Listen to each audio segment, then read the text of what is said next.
Hello everyone, welcome to Medicmate. So हम करने लगे हैं, हमारा नेक्स्ट जो टॉपिक है वो है हमारे पास लिम्बिक सिस्टम। सो लिम्बिक सिस्टम हमारे पास क्या है? बेसिकली लिम्बिक सिस्टम ये हमारे पास इमोशनल और बिहेवियरल एक्सप्रेशन का सेंटर है। ठीक हो गया। लिम्बिक सिस्टम की वजह से हम अपने इमोशंस को एक्सप्रेस करते हैं और फील करते हैं। ये जो हमारे पास एबिलिटी है एक्सप्रेसिंग और फीलिंग्स ऑफ इमोशन, ये सारा का सारा काम है लिम्बिक सिस्टम का। अगर लिम्बिक सिस्टम के फंक्शंस को देखें, अगर लिम्बिक सिस्टम के फंक्शंस में हमारे पास 5 F's आते हैं। सबसे पहले इसमें हमारे पास फीडिंग में क्या कहता है? सेटाइटी और हंगर। जब हमें भूख लगती है या हम जब पेट भर जाता है तो ये सारा जो फंक्शन है ये भी हमारे पास लिम्बिक सिस्टम का है। सेकंड वन है हमारे पास मेमोरी, फॉरगेटिंग या मेमोरी। थर्ड वन है हमारे पास fighting, emotional responses, fear, anger और सैडनेस वगैरह जो है वो हमारे पास फाइटिंग में आता है। फिर उसके बाद है फैमिली या मैटिंग। फिर उसके बाद है हमारे पास फॉर्निकेटिंग या सेक्सुअल अराउजल। ये हमारे पास है 5 फंक्शंस लिम्बिक सिस्टम के मोस्ट इंपॉर्टेंट। तो इसके बाद है हमारे पास लिम्बिक सिस्टम हमारे पास कहाँ पर है सेंट्रल नर्वस सिस्टम में। अगर लिम्बिक सिस्टम को देखें, ये हमारे पास जो सेरेब्रल कॉर्टेक्स है और हाइपोथैलेमस, इन दोनों के दरमियान है। बेसिकली जो हमारे पास सेरेब्रल कॉर्टेक्स का स्ट्रक्चर है, इसमें जो स्पेसिफिक, फॉर एग्जांपल हर एक एरिया हमारे पास स्पेसिफिक फंक्शन करते हैं। कुछ डॉट्स जो डिसेंडिंग ट्रैक्स बनाते हैं जो हमारे पास स्केलेटल मसल्स को कंट्रोल कर रहे हैं, कुछ सेंसरी इन्फॉर्मेशन लेके आ रहे हैं। लेकिन कुछ स्ट्रक्चर्स हमारे पास सेरेब्रल कॉर्टेक्स में ऐसे थे जिनके फंक्शंस अलग थे, जो इमोशंस को फीलिंग और एक्सप्रेशन का काम करते थे, जो हमारे पास फीडिंग करते थे, फॉरगेटिंग, मेमोरी बनाते थे, फाइटिंग, फैमिली, फॉरगेटिंग, इन सारे फंक्शंस को करते थे।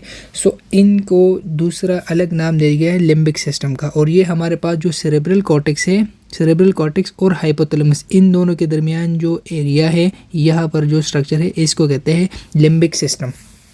जो लिम्बिक सिस्टम के स्ट्रक्चर्स है वो हमारे पास जो जितने भी स्ट्रक्चर्स है लिम्बिक सिस्टम में, उनको बेसिकली मेन 2 ग्रुप्स में डिवाइड किया गया है। फर्स्ट वन है हमारे पास कॉर्टिकल कंपोनेंट जो हमारे पास कॉर्टेक्स में आ रहे हैं, और सेकंड वन है हमारे पास सब कॉर्टिकल कंपोनेंट जो सब कॉर्टिकल या डेंसेफ्लानिक कंपोनेंट जो डेंसेफ्लान में आते हैं। फिर इसके बाद सबसे पहले हमारे पास है cortical components of limbic system. अगर cortical components of limbic system देखें, इसमें हमारे पास डिफरेंट स्ट्रक्चर्स है।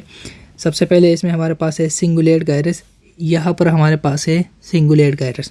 फिर इसके बाद हमारे पास हिपोकैम्पल गायरस। ये जो एरिया है हमारे पास, ये हमारे पास है हिपोकैम्पल गायरस। अगर ये पर्पल कलर का देखें, ये हमारे पास हिपोकैम्पस, इसको रिमूव कर ले तो इसके पोस्टीरियर साइड पर हमारे पास नज़र आ रहा है हिपोकैम्पल गायरस। यहाँ पर ये ग्रीन वाला नज़र आ रहा है, हिपोकैम्पल गायरस है ये। फिर उसके बाद हमारे पास ऑर्बिटोफ्रंटल गायरस, ऑर्बिटोफ्रंटल कॉर्टेक्स। फिर उसके बाद हमारे पास हिपोकैम्पल फॉर्मेशन, ये जो आपके पास पर्पल कलर का है ये हमारे पास है हिपोकैम्पल फॉर्मेशन। और फिर उसके बाद हमारे पास इंसुलर कॉर्टेक्स। तो ये हमारे पास 5 स्ट्रक्चर जो हमारे पास कॉर्टिकल कंपोनेंट्स है लिम्बिक सिस्टम का। इसके बाद एक और इम्पोर्टेंट पॉइंट है हमारे पास यहाँ पर लिम्बिक लोब। लिम्बिक लोब क्या है? बेसिकली जो हमारे पास ये वाला एरिया है, ये ग्रीन वाला एरिया, जिसमें हमारे पास सिंगुलेट गायरस और पैराहिपोकैम्पल गायरस आता है, इस सारे एरिया को कहते हैं लिम्बिक लोब। ठीक हो गया। लिम्बिक लोब में हमारे पास सिंगुलेट गायरस होता है और पैराहिपोकैम्पल गायरस होता है। सबसे पहले हम जो हमारे लिम्बिक सिस्टम में कॉर्टिकल कंपोनेंट्स हैं उनको डिटेल से करते हैं। उनमें सबसे पहला हमारे पास है सिंगुलेट गायरस। मैंने आपको बताया था कि यहाँ पर आप देखें, इस लोकेशन पर आपके पास है सिंगुलेट गायरस। सिंगुलेट गायरस हमारे पास एक सी शेप स्ट्रक्चर है, ठीक है, जो हमारे पास कॉर्पस क्लोजम, अगर आप देखिए ये हमारे पास है कॉर्पस क्लोजम, इसके सुपीरियर सरफेस पर हमारे पास सिचुएटेड है। और सिंगुलेट गायरस का फंक्शन क्या है? It is involve in pen perception. ठीक हो गया, पेन परसेप्शन। इसके अलावा मेमोरी में आपको मैंने बताया था थैलेमस में भी, एंटीरियर थैलेमिक में, कि ये पपेज सर्किट का पाथ है जो हमारे पास रीसेंट मेमोरी को लॉन्ग टर्म मेमोरी कन्वर्ट करता है। और थर्ड वन हमारे पास है ऑटोनॉमिक नर्वस सिस्टम में भी इन्वॉल्व है सिंगुलेट गायरस। सिंगुलेट गायरस के 3 फंक्शन, एक है पेन परसेप्शन, मेमोरी और ऑटोनॉमिक नर्वस सिस्टम। फिर इसके बाद हमारे पास ऑर्बिटोफ्रंटल कॉर्टेक्स। ऑर्बिटोफ्रंटल कॉर्टेक्स नाम से ही पता चले, जो हमारे पास ऑर्बिट है उसके ऊपर जो फ्रंटल कॉर्टेक्स है उस पर हमारे पास है ऑर्बिटोफ्रंटल कॉर्टेक्स। और ये हमारे पास किस चीज़ में इन्वॉल्व है? ये हमारे पास मेनली स्मेल परसेप्शन में इन्वॉल्व है। यहाँ पर हमारे पास ऑल्फैक्टरी बल्ब होता है जिसमें हमारे पास ऑल्फैक्टरी न्यूरॉन्स पर उनके सेंट्रल प्रोसेस आ रहे हैं हमारे पास टेम्पोरल लोब में, एमिग्डालाइड बॉडी में और डिफरेंट स्ट्रक्चर्स में। ऑर्बिटोफ्रंटल कॉर्टेक्स हमारे पास इन्वॉल्व है स्मेल परसेप्शन में। और आपको मैं एक बात बताऊँ कि स्मेल परसेप्शन भी हमारे पास मेमोरी में काम करते हैं। थर्ड वन है हमारे पास para hippocampal gyrus. Para hippocampal gyrus हमारे पास कहाँ पर है? ये हमारे पास टेम्पोरल लोब में प्रेजेंट है।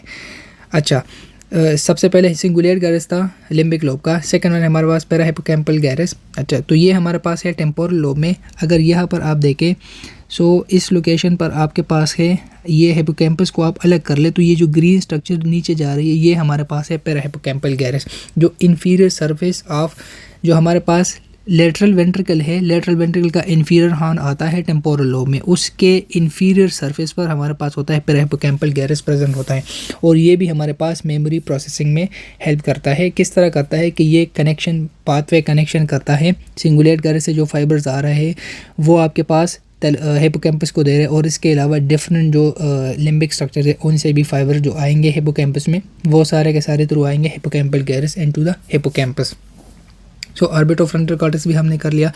अच्छा, लास्ट वन हमारे पास जो यहाँ पर है वो है हमारे पास हिप्पोकैम्पल फॉर्मेशन। हिप्पोकैम्पल फॉर्मेशन हमारे पास one of the most prominent and most important structure है लिम्बिक सिस्टम का। ये किस तरह इंपॉर्टेंट है? क्योंकि हिप्पोकैम्पस में आपकी रीसेंट मेमोरी बनती है और फिर उसी रीसेंट मेमोरी को लॉन्ग टर्म मेमोरी में कन्वर्ट करते हैं। सो ये हिप्पोकैम्पल फॉर्मेशन आपके पास बहुत इंपॉर्टेंट है। ये हमारे पास टेम्पोरल लोब में प्रेजेंट है, और ये हमारे पास जो इसकी लोकेशन है वो हमारे पास एक्सटेंड होता है from the floor of inferior horn of lateral ventricle. ठीक हो गया। और इसमें जो हमारे पास हिप्पोकैम्पल फॉर्मेशन बनाते हैं, इनमें हमारे पास 4 स्ट्रक्चर है जो हिप्पोकैम्पल फॉर्मेशन बनाते हैं। सबसे पहले हमारे पास है यहाँ पर हिप्पोकैम्पस। ठीक हो गया। जो फिर उसके बाद है हमारे पास सेकंड वन डेंटेट गायरस, फिर हमारे पास है सुबिकुलम, और लास्ट वन है हमारे पास एंट्रोराइनल कॉर्टेक्स। सो हिप्पोकैम्पस जो है ये हमारे पास इंटीरियर जो इसका पार्ट है, यहाँ पर देखिए ये हमारे पास है हिप्पोकैम्पस। इसका जो इंटीरियर पार्ट है ये हमारे पास बहुत वाइडन है और इसको कहते हैं पेस हिप्पोकैम्पस। फॉर एग्जांपल ये आपके पास है नॉर्मल हिप्पोकैम्पस, जो इंटीरियर पार्ट है वो आपके पास थोड़ा सा बल्ज हो जाता है, तो इसको कहते हैं पेस हिप्पोकैम्पस। और यहाँ से आपके पास हिप्पोकैम्पस से इफरेंट फाइबर्स लीव करते हैं थ्रू जो पेस सर्किट के फाइबर्स लीव कर रहे हैं वो आपके पास यहाँ से कर रहे हैं, और उसका नाम है फॉर्निक्स। फिर उसके बाद हमारे पास डेंटेट गायरस, ये हमारे पास प्रेजेंट होता है हिप्पोकैम्पस और पैरा हिप्पोकैम्पल गायरस के दरमियान। और ये जो हमारे पास स्ट्रक्चर है डेंटेट, ये हमारे पास हिप्पोकैम्पस का रिसीविंग एंड है। मीन्स ये हमारे पास फाइबर रिसीव कर रहे जो हमारे लिम्बिक सिस्टम से आ रहे हैं पैरा हिप्पोकैम्पल गायरस में, और फिर वहाँ से आपके पास हिप्पोकैम्पस में आएंगे जो मेमोरी में फर्दर प्रोसेस होकर लॉन्ग टर्म मेमोरी में कन्वर्ट होते हैं।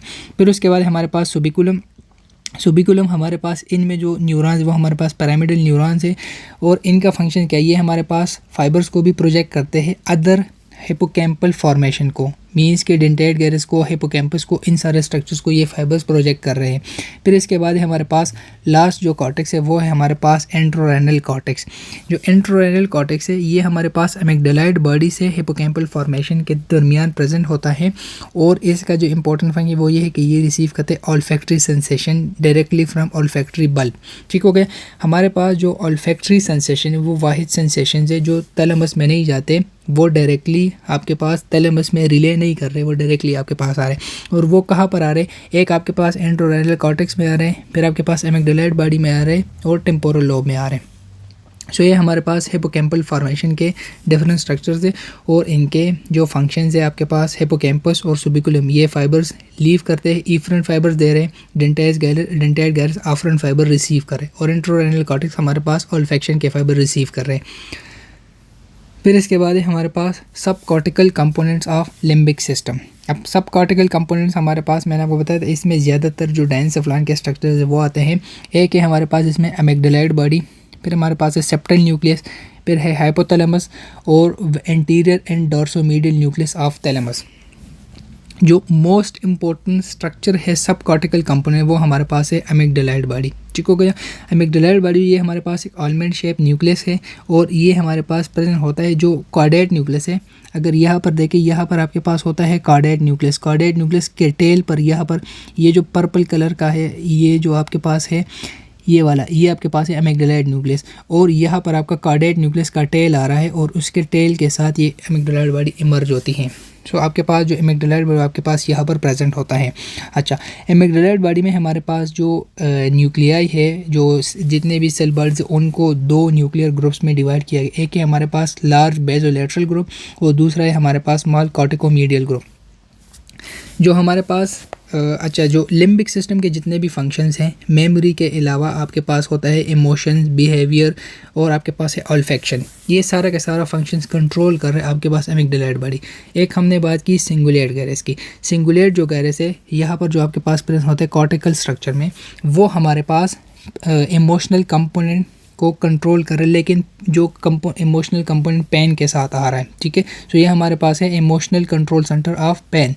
फिर उसके बाद है बाकी जो जितने भी सेंसेशंस है, फीलिंग्स है, इमोशंस है, बिहेवियर्स है, वो सारा का सारा एमिग्डालाइड कंट्रोल कर रहा है, ठीक हो गया। सो इसमें जो बेसोलेटरल ग्रुप है वो हमारे पास इमोशंस को कंट्रोल कर रहा है और बिहेवियर को कंट्रोल कर रहा है। इमोशन में हमारे पास फेयर, सैडनेस, एंगर वगैरह आता है। बिहेवियर में फीडिंग एंड सेक्सुअल बिहेवियर आ रहा है। फिर और सेकंड वन जो हमारे पास है कॉर्टिकोमीडियल ग्रुप, ये हमारे पास है ऑल्फैक्शन के जो सेंसेशंस आ रहे हैं वो आपके पास इस न्यूक्लियर ग्रुप में आ रहे हैं एमिग्डालाइड बॉडी में।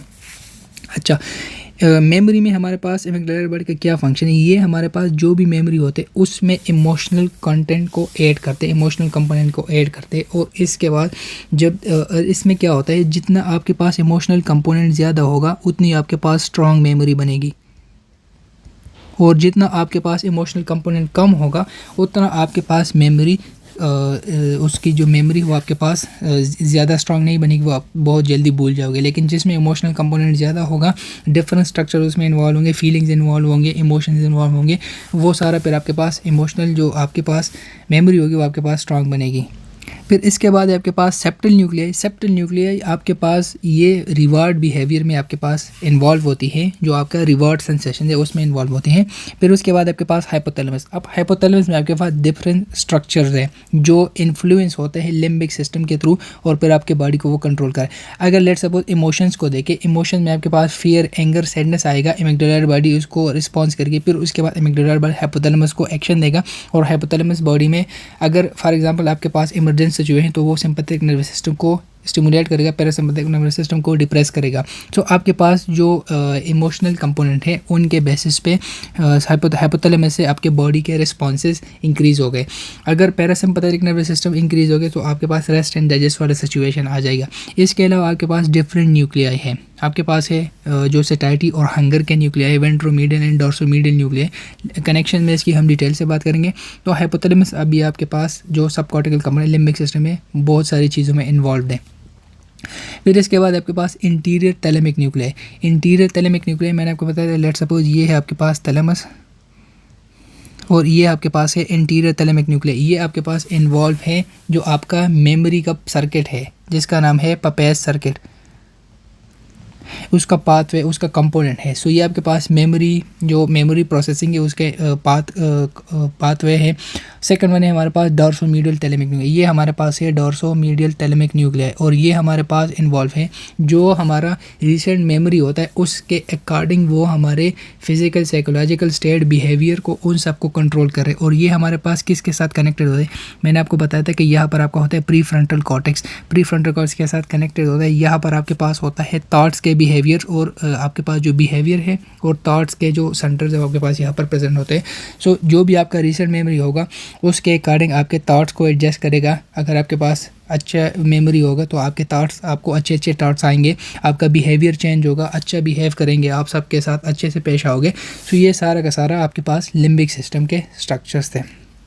सो इसमें टोटल जो हमने बात की आज सब कॉर्टिकल लिम्बिक सिस्टम स्ट्रक्चर्स में, और फिर उसके बाद कॉर्टिकल लिम्बिक स्ट्रक्चर्स में, और डिफरेंट जो फंक्शंस है आपके पास लिम्बिक सिस्टम का, इसको हमने डिटेल से किया।